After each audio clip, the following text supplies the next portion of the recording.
Okay, so now we're going to talk about why. Did that just pop off? It drug around on my foot. My foot was up and it hung on my foot and popped right off. Is that a Herm Sprenger? It is not. Oh, okay. I was like, don't prove me wrong, man.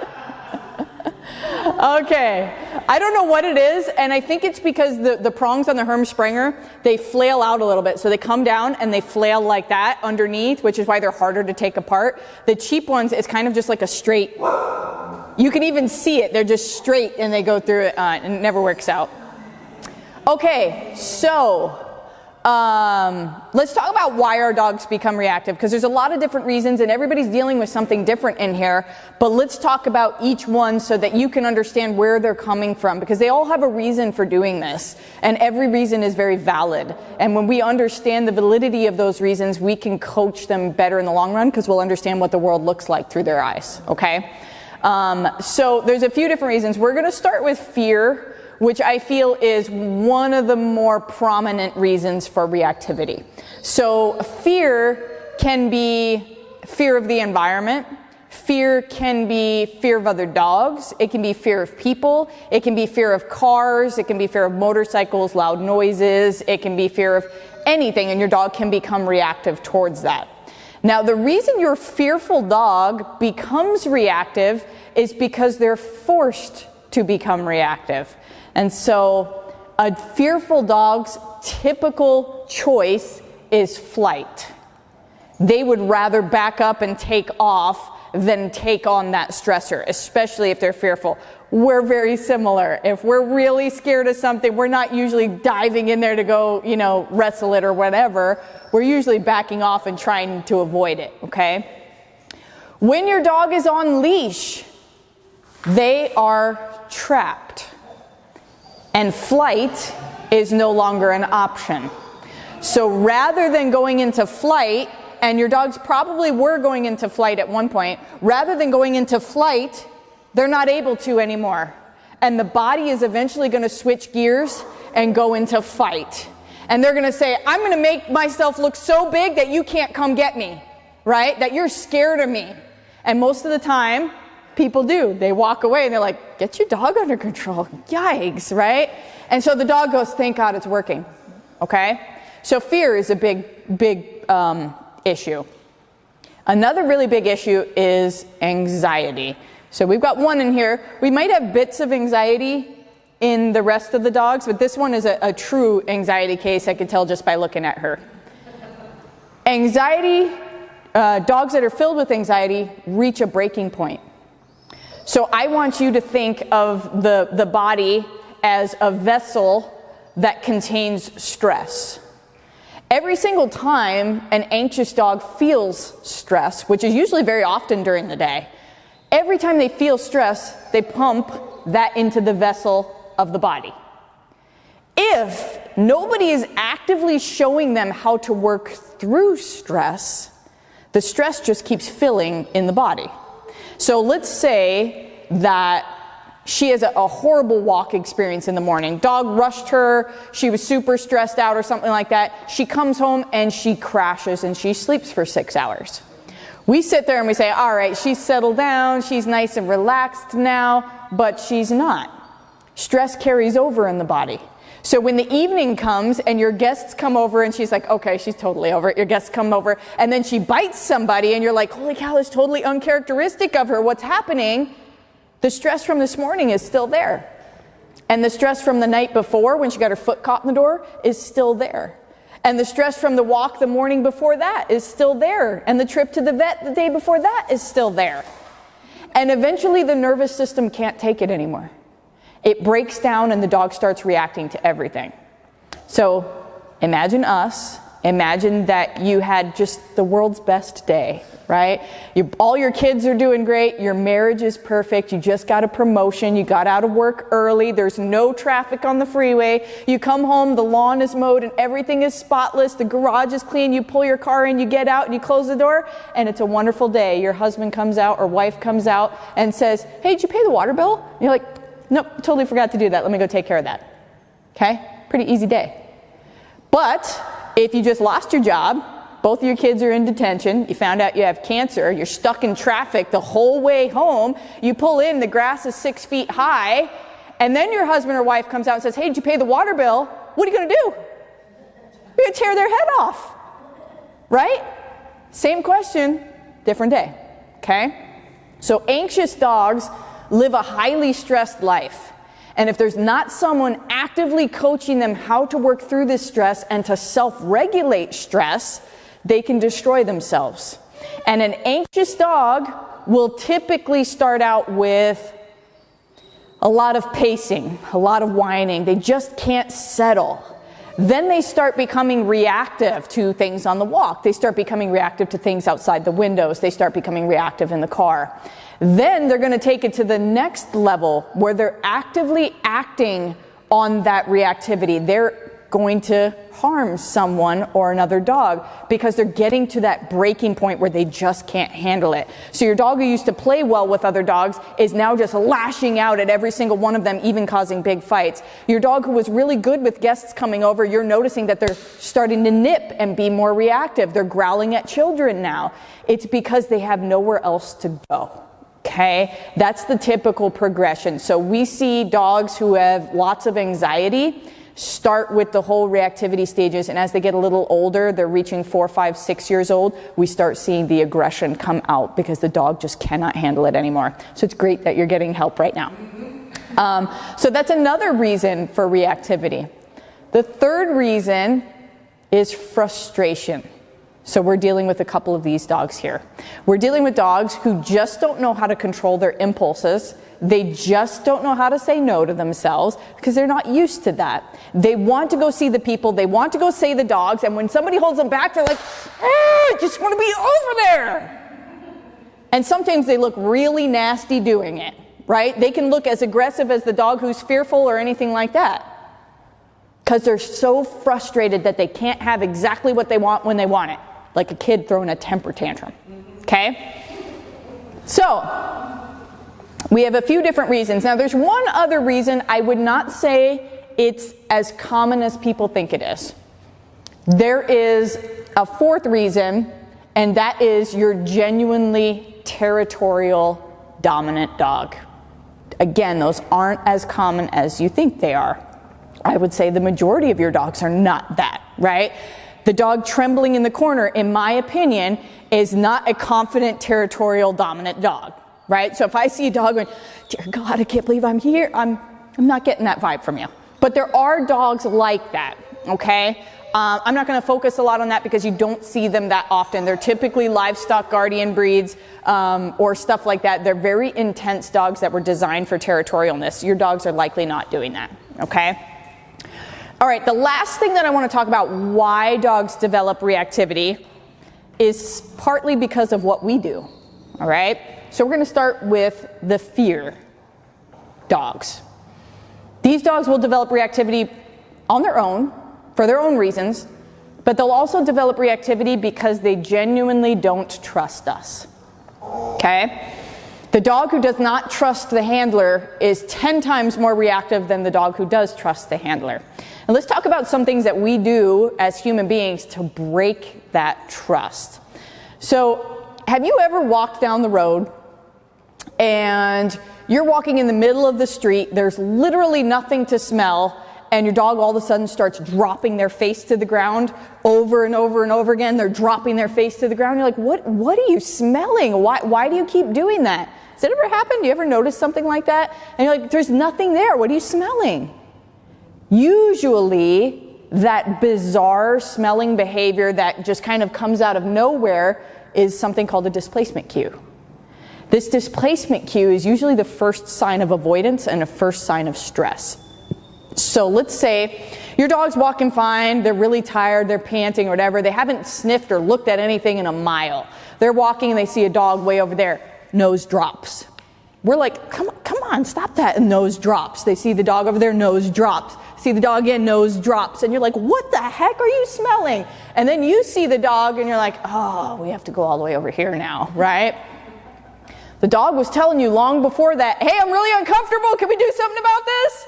And we're just like, why are you sniffing all the time? What is wrong with you, okay?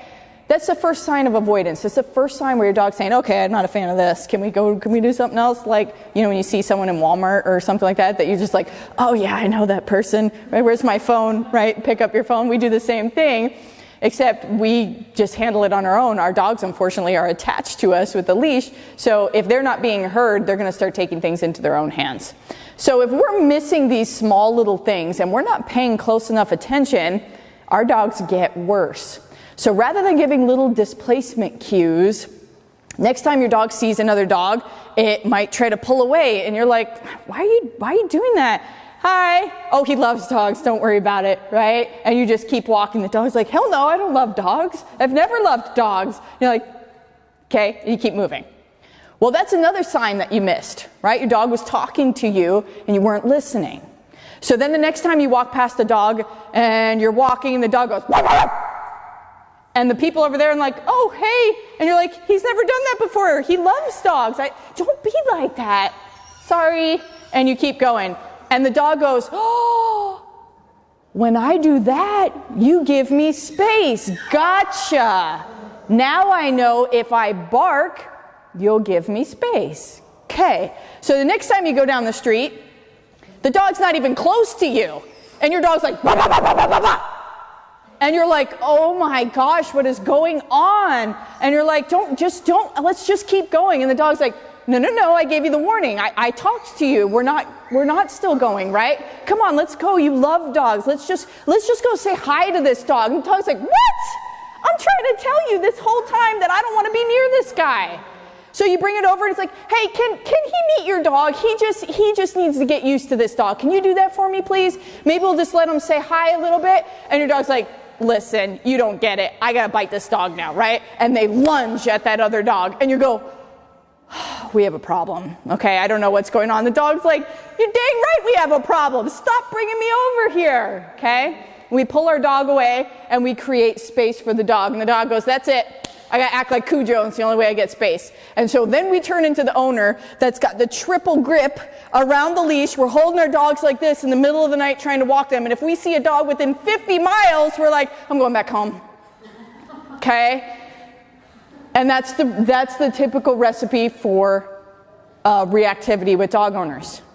But the one thing we didn't do is we didn't say, I hear you and I'll take care of it. We didn't do that, right? We said in the beginning, why are you acting that way? And then when it got worse, we said, I don't understand you, so let's go ahead and push you further. And then when it got really bad, you just catered to them rather than showing them a different way of life, okay? So big part of it is we haven't developed enough trust in the dog where they believe that we are going to advocate. And I'm going to get into advocacy in just a little bit after I talk about anxiety. So same thing with anxiety. They can show you a lot of those similar displacement cues in the beginning and stuff like that. But an anxious dog also has another component where even if there weren't necessarily trust broken, if you're allowing anxious energy to build on the walk and you're not addressing it consistently, you can wind up with the same exact dog, even though that's not necessarily fearful. So if you're walking and the dog starts going a little faster and they're like, I don't feel so great right now. So you start walking faster and the dog's like, yeah, let's just get to the park right now. Let's just get to the park right now because that's where I want to be. And we keep letting them go faster. We can be feeding that anxious energy. And so you're already kind of brisk walking the way to the park and there's a loud noise over there and the dog tucks its tail. It's like, we really got to get to the park right now. I really got to get to the park right now. Where's my ball? Did you bring my ball? You have my ball? Okay, we're going to the park right now, right?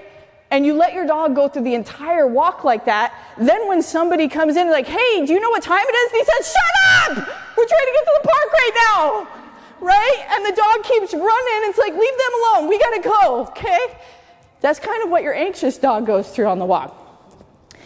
Because we haven't given enough instruction and we haven't slowed the dog down consistently so that when someone comes in, your dog's nice and relaxed. They ask for the time and like, hey, what's up, man? We're on our way to the park. You want to go? Rather than the other reaction. Does that make sense? All right, I'm going to catch my breath.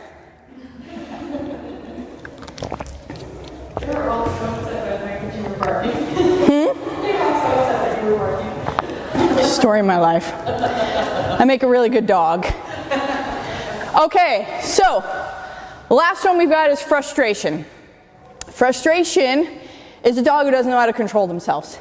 And they usually don't know how to control themselves because there's lots of other things in their life that they don't have to control themselves for, right? So the dog gets out and they hit the end of the leash and they go, Mom, what are you doing? Okay, Mom, remember how you feed my food in the morning where you just dump it in the bowl and I devour it and I throw it all over the place? We're going walking, so just let me go walking and let me do what I need to do. I need to go see these dogs, right? And then the dog jumps on you and is like, Mom, pay attention to what we're doing, okay? I'm going to see these dogs, you're coming with me, let's go, right? And you pull back on, Mom, I swear, if you do that again, I'm going to get really upset, okay? I'm going to see those dogs.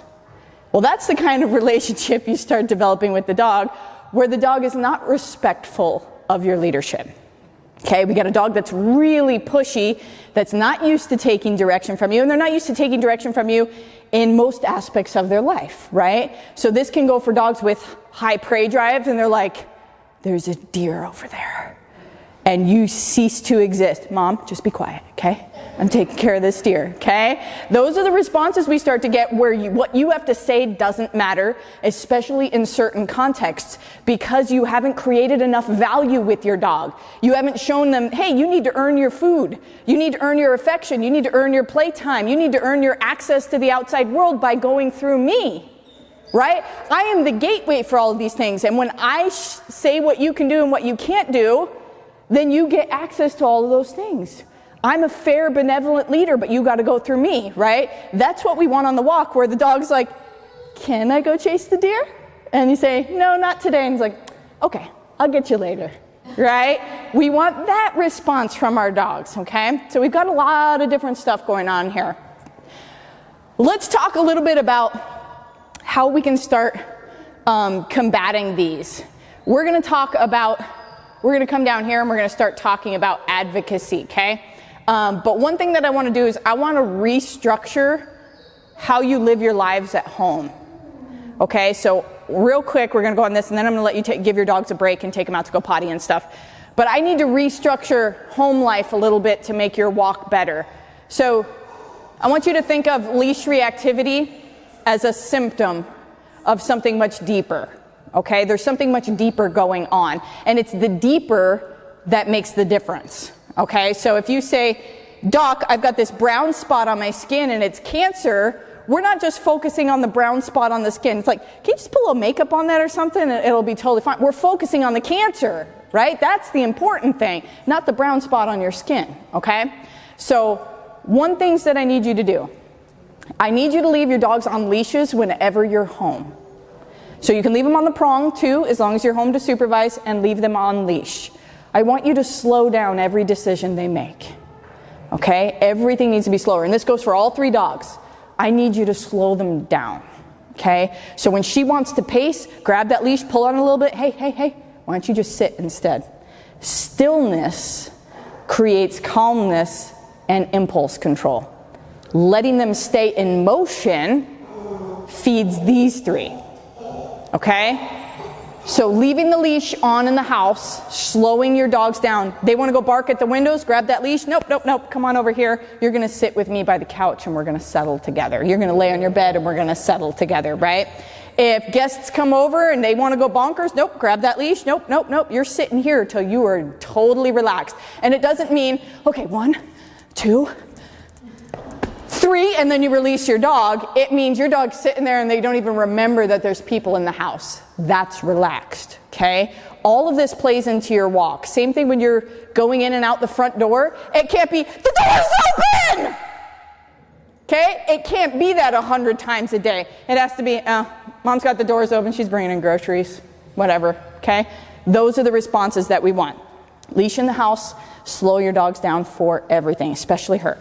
Stillness creates calmness. They don't come pre-programmed for calmness. You have to teach that, okay? And teach that through stillness. The only way you're going to teach stillness is if you have physical control over your dog. You can say, Zoe, sit still, please. Zoe, lay on your bed, honey. Zoe, lay on your bed, honey. And Zoe's just going from window to window to window to window to window to window, barking at every single person going by.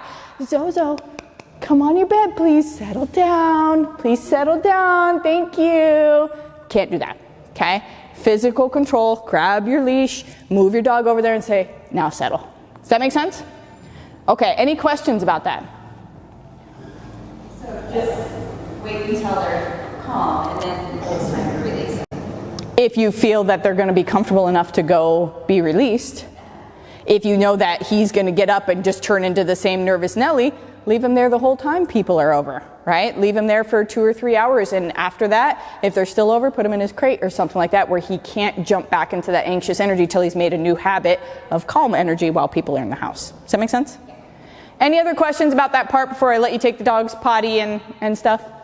Yes? So are you leaving the leash on the entire time, but you're not holding on to it? You're not holding on to it. Okay. So what I want you to do is go to the dollar store. Don't use the leashes you have now. They're all too big, too thick. Go to the dollar store, buy something thin, a cheap, thin nylon leash. I want you to cut the hand loop off of the end of it and just let your dog drag it throughout the house. If the hand loop is off of it, they're not going to get caught on the furniture and everything like that. And if they chew through it, tie it right back together. It costs $1. You're not walking with it or anything like that. And if your dog's a big time chewer, buy 4 or 5 of them, okay? Don't go to Petco or PetSmart or anything like that. We're going to spend $25 for a leash and your dog's going to eat it on day 1. Okay, don't do that. But leave it on in the house. And if your dog's panicking and she says, Mom, I don't feel good. Pet me. Hold me. Sit. Here, I'm going to sit in your lap. Please, please, please, just do something with me. Grab your leash, pull her off and say, you're fine. Why don't you go lay on your bed and settle? No, but I really need this. No, you're fine. But I got it. No, you're fine. Come over here and settle, okay? Slow the dogs down. Does that make sense? Do you put them then, do you place them somewhere, or do you just... You can walk them over to their bed. They're probably not going to stay there, but you can walk them over to their bed and try to help them relax a little bit. And you might have to walk them over and over and over again. If you're really interested in learning obedience, you can take one of our obedience courses. This is really just a crash course on walking. But if you want that, you can take one of our obedience courses, or our online course will go over all of it as well. Okay?